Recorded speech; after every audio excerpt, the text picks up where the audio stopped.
About 2,600 years ago, a man who looked like this would have been tending his local shrine. And in what country might that be happening? Well, if I turn him round, the hieroglyphics on the back of his head rather give it away.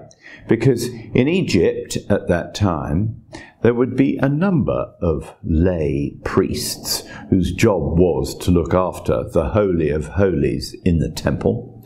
They typically might do perhaps their priesthood job for a month.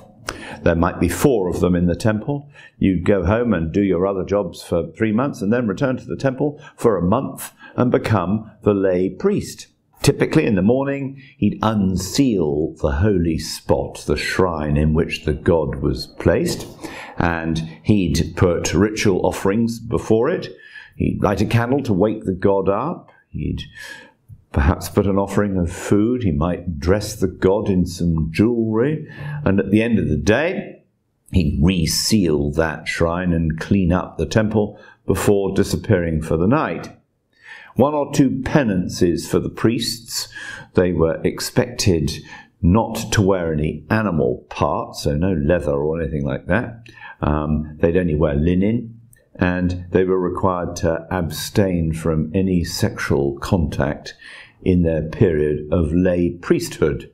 So perhaps they'd have to lay off that for a month.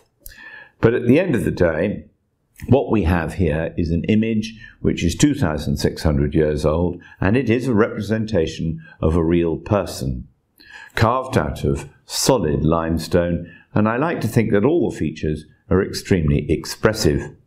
What would it cost you? Well, as I say, it's 2,600 years old, and it could be yours for the estimate, which is £6,000 to £9,000. Ooh.